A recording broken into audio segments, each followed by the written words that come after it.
தலைமைச் செயலகத்தில் தலைமை தேர்தல் அதிகாரி பாமக தலைவர் ஜி.கே. மணி சந்தித்தார். தொடர்ந்து அவர் செய்தியாளர்களை சந்தித்து வருகிறார். அதன் நேரடி காட்சிகளை பார்க்கலாம். எதெல்லாம் தடையா இருக்கு, அந்த தடையை நீக்குவது, தமிழ்நாடு வளர்ச்சிக்கு பாட்டாளி மக்கள் கட்சி என்ன செய்ய போறோம், அதுக்கு தீர்வு என்னங்கிறதெல்லாம் எங்க முதலமைச்சர் வேட்பாளர் ஒரு வருஷத்துக்கு மேல தமிழ்நாடு முழுக்கும் போய் சொன்னாங்க. அப்ப முதலமைச்சர் வேட்பாளர் அறிவிச்ச நேரத்திலேயே பாமக சொன்னது, பாமக தலைமை ஏற்றுக்கொண்டு முதலமைச்சர் வேட்பாளராக மருத்துவர் அன்புமணி ஏற்றுக்கொண்டு திமுக அண்ணா திமுக தவிர எந்த கட்சி வேணாலும் வரலான்னு சொன்னோம்.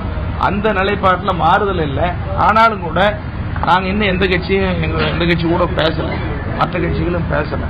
பிஜேபி யாராவது கூட்டணி வந்தா மகிழ்ச்சி, வரலன்னு சொன்னாலும் எங்களுக்கு நம்பிக்கை இருக்குது. ஏன் நம்பிக்கைன்னா, இந்த தேர்தலில் மாற்ற வேணும்னு மக்கள் விரும்புறாங்க. இது மிக முக்கியமான தேர்தல்.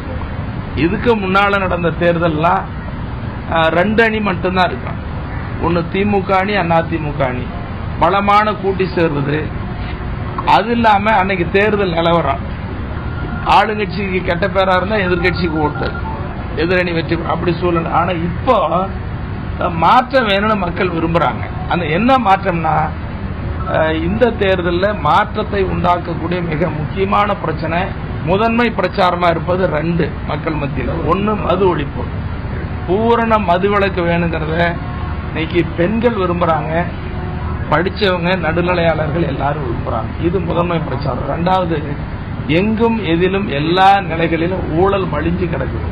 இந்த லஞ்ச ஊழல் அறவே ஒழியணுங்கிறதுல இளைஞர்கள், கல்லூரி மாணவ மாணவிகள், படித்தவர்கள், நடுநிலையாளர்கள் இவங்கெல்லாம் ஆதரிக்கிறாங்க. அதுலயும் குறிப்பா பாத்தீங்கன்னா, வாக்குப்பதிவு இது வரைக்கும் தமிழ்நாட்டில் 62%, 65% தான் சொன்னோம். அப்ப 35-38% வாக்களிக்கவே வர்றதில்ல அவங்க. ஏன்னா யாருக்கு போய் ஓட்டு போடுறது அப்படின்னு சொல்லி ஒதுங்கிருந்தாங்க. இப்ப அந்த நடுநிலையாளர்கள்லாம், அந்த இளைஞர்கள், மாணவ மாணவிகள்லாம் பாட்டாளி மக்கள் கட்சிக்கு வாக்களிக்கணும். ஏன்னா ஒரு நல்ல வேட்பாளர், இளைஞர், மாற்றத்தை கொடுக்கக்கூடியவங்க சொல்றதுனாலதான் இன்னைக்கு மக்கள் பலம் எங்களுக்கு இருக்குது. மக்கள் பலத்தோட, மக்களை நம்பிக்கை, தன்னம்பிக்கையோட பாட்டாளி மக்கள் கட்சி இந்த தேர்தலில் நீங்க சொன்ன மாதிரியே அதாவது திமுக அதிமுக அணிகள் மட்டும்தான் கடந்த கால தேர்தல்களை வந்து சந்திச்சிருக்குது. இன்று மக்கள் நல கூட்டணி தேமுதிக வந்து தங்களை வந்து 3வது அணியா வந்து அவங்க சொல்லிக்கிறாங்க. இதை நீங்க எப்படி பாக்குறீங்க? பாமக அதாவது இதுல முதல் அணி, 2வது அணி, 3வது அணி, 4வது அணிங்கிறதே இல்லை. திமுக அண்ணா திமுகங்கிறது தமிழ்நாட்டில இருந்து தொடர்ந்து வந்த அணி. அந்த திமுக அதிமுக அணிக்கு மாற்று அணியா பாமக அணியை பார்க்கலாம். இது 2வது அணி 3வது அணிங்கிறதுலாம் இல்ல. மக்கள் நல கூட்டணியில வந்து விஜயகாந்த் இருந்து இப்ப புதிய அவரை வந்து முதலமைச்சர் வேட்பாளரை வச்சு அவங்க பிரச்சாரம் பண்ண போறாங்க. நேற்று இந்த புதிய அணி உருவாகி இருக்கு. இது நேற்று எங்க முதலமைச்சர் வேட்பாளர் சொல்லிட்டாரு, எங்க ஐயாவும் சொல்லிட்டாங்க.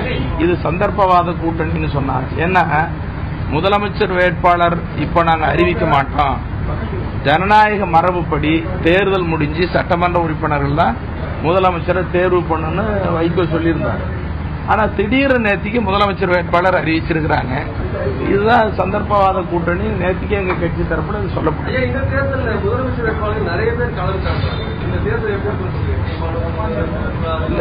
இந்த தேர்தலில் நிறைய முதலமைச்சர் வேட்பாளர் களங்கண்டாலும் கூட, கட்சிகள் தேர்தல் களத்தில் இறங்கினாலும் இன்னைக்கு ஒரு இளைஞர், படித்தவர், திறமையானவர், அது மட்டும் இல்லாம தமிழ்நாட்டை மேம்படுத்துவதற்கு வழி என்ன, அதுக்கு தீர்வு என்னன்னு சொல்லக்கூடிய மருத்துவர் அன்புமணிக்கு 4 ஆதரவு பெரிய வருது. அதனால பாமக வெற்றி பெறும், அன்புமணி முதலமைச்சர் ஆகுங்கிறது நாங்கள் உறுதியா இருக்கிறோம். அந்த நம்பிக்கையோட